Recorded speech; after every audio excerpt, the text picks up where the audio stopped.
शाम के धुंध लक्के में बैठी मैं खिड़की से बाहर झांक रही थी। मौसम सुहाना था। ठंडी ठंडी हवा के झोंके पर्दों को छूकर मेरे चेहरे तक आ रहे थे, लेकिन मन में एक अजीब सी बेचैनी थी। ये बेचैनी कोई नई नहीं थी, पिछले कई सालों से मेरी जिंदगी का हिस्सा बन चुकी थी। शादी को 7 साल हो चुके थे और इस बीच में एक औरत से किसी की पत्नी बन गई, एक घर की बहू, एक जिम्मेदार कर्मचारी, लेकिन कहीं ना कहीं खुद से दूर होती चली गई। राघव से मेरी शादी एक आम अरेंज मैरिज थी, जैसे होती है। पहले मिलवाया गया, कुछ बातें हुई और फिर रिश्ते को हामी भर दी गई। शुरुआत में मानो सब कुछ ठीक था, या शायद मैं सोचती थी कि ठीक है। वो कम बोलने वाले इंसान थे और मैं ज़्यादा महसूस करने वाली थी। उनकी चुप्पी को मैंने कभी बुरा नहीं माना, बल्कि समझने की कोशिश की कि शायद उनका प्यार दिखाने का तरीका थोड़ा सा अलग है। लेकिन धीरे धीरे उनकी चुप्पी बोझ बनने लगी। वो मुझसे बात तो करते थे, पर सिर्फ और सिर्फ ज़रूरत की बातें ही किया करते थे। उनकी आंखों में कभी वो गहराई नहीं दिखी जो मुझे महसूस करवा सके कि मैं उनके लिए कुछ खास हूँ। हर दिन लगभग एक जैसा ही लगता था। वहीं सुबह उठो, सुबह का नाश्ता बनाओ और फिर काम पर जाओ, और फिर काम से लौटो, फिर वही खाना खाओ और बिस्तर के 2 कोने पकड़कर बिना कुछ कहे सो जाना। कभी कभी तो लगता है जैसे हम 2 अजनबी एक ही घर में 2 किराएदार की तरह रह रहे हैं। एक दिन ऑफिस की तरफ से मुझे जयपुर ट्रेनिंग के लिए भेजा गया। मैं ज़्यादा ट्रैवल नहीं करती, इसलिए थोड़ा नर्वस थी।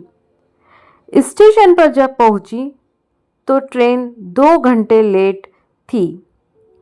भीड़ बहुत थी स्टेशन पर और काफ़ी गर्मी थी, और गर्मी से मेरी हालत भी खराब हो रही थी। मैं एक कोने में जाकर बैठ गई। बगल में बैग रखा था और एक पानी की बोतल।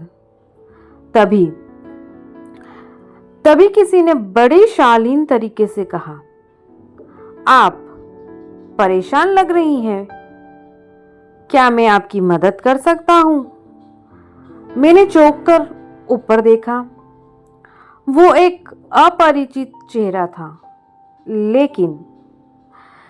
लेकिन उसके लहजे में कुछ ऐसा था जो सीधा दिल में उतर गया।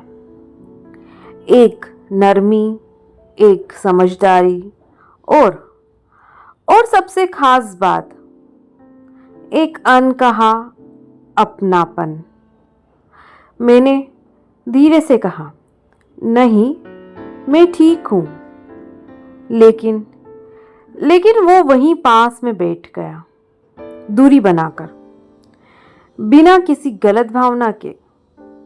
उसने पानी की एक और बोतल दी और कहा, ट्रेन देर से आ रही है, सोचा आप अकेली हैं तो बैठकर बात कर लें, समय भी कट जाएगा और मन भी हल्का हो जाएगा।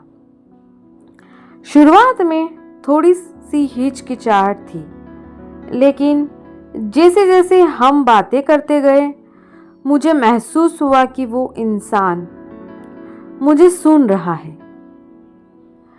वो इंसान मुझे सुन रहा है, सिर्फ कानों से नहीं, दिल से भी सुन रहा है।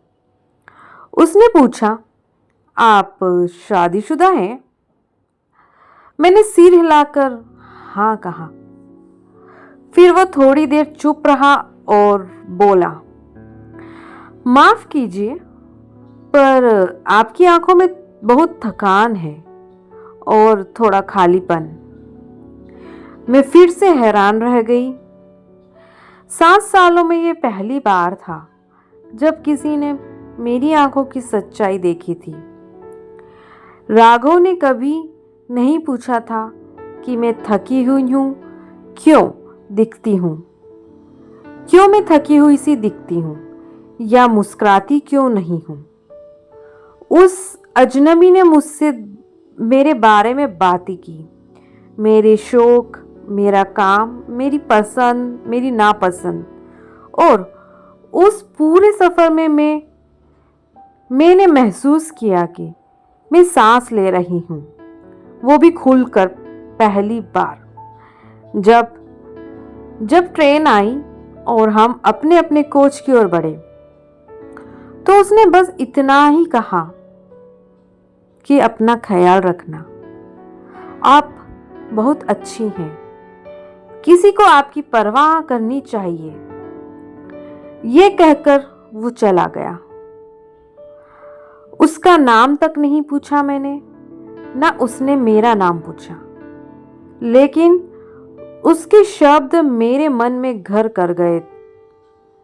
मैं जयपुर पहुंची, ट्रेनिंग हुई, सब सामान्य सा लग रहा है, लेकिन हर खाली वक्त में बस उसी अजनबी की बातें मुझे याद आती रही। क्या वो बस एक अच्छा इंसान था या मेरी जिंदगी के उस खाली हिस्से को भरने वाला कोई आईना, जिसने मुझे दिखा दिया कि मैं कितनी अधूरी हो गई हूँ। जब घर लौटी तो राघव वैसे ही थे, वही ऑफिस के काम में लगे हुए थे। मेरी तरफ एक नज़र डाली और कहा, थक गई होगी, खाना बन गया है। मैंने उनकी ओर देखा और मेरे मन में वही सवाल कौंधा जिसने मुझे 2 घंटे में समझ लिया। वो अजनबी था और आप तो 7 साल में भी मुझे नहीं जान सके। उस रात जब मैं सोने के लिए गई कमरे में, तो उस रात में बहुत रोई। मुझे बहुत रोना आया और खुद से सवाल करती रही कि क्या मैं गलत हूं? क्या मैंने कुछ ज्यादा ही महसूस किया? लेकिन जवाब हमेशा एक ही आता है, नहीं, तुम बस इंसानी जुड़ाव चाहती हो, वो अपनापन जो हर रिश्ते की बुनियाद होता है। इसके बाद बहुत कुछ बदला।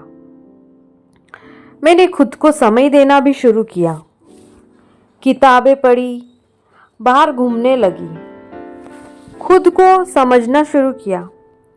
मैं अब सिर्फ किसी की पत्नी बनकर नहीं जीना चाहती थी, बल्कि अपने लिए भी जीना चाहती थी।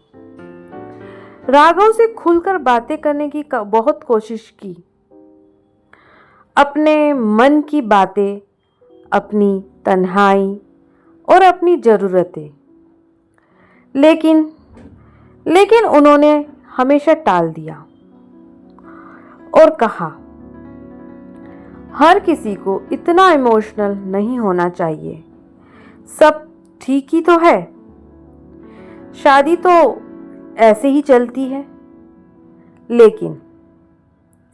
लेकिन अब मुझे समझ आ गया था कि शादी सिर्फ साथ रहना नहीं होता है, एक दूसरे के मन को भी पढ़ना होता है। मैं अब इंतज़ार नहीं करना चाहती थी कि कोई मुझे समझे। वो अजनबी की वो आंखें मुझे आज भी याद है, जिनमें अपनापन था, सम्मान था और वो एक एहसास था कि मैं मायने रखती हूँ। शायद वो 2 घंटे की मुलाकात ही मेरी जिंदगी की सबसे बड़ी सीख थी। सबसे बड़ी सीख ये थी कि एक रिश्ता सिर्फ कानूनी रूप से जुड़ाव नहीं होता है, वो एक आत्मिक स्तर पर भी जुड़ता है। और जब उस जुड़ाव की कमी होती है तो इंसान भीड़ में भी अकेला महसूस करता है। मैंने खुद से एक वादा किया कि अब मैं सिर्फ निभाऊंगी नहीं, जिंदगी जीऊंगी भी। और जब कभी मन उदास होता है, मैं उन दो आंखों को याद करती हूँ जिन्होंने मुझे वो पहचान दी जो मेरे अपने 7 सालों में मैं भी नहीं दे सके। उम्मीद है दोस्तों मेरी ये कहानी आप लोगों को पसंद आई है होगी, और अगर मेरी कहानी आप लोगों को पसंद आ रही है तो प्लीज़ कमेंट करके मुझे ज़रूर बताइएगा।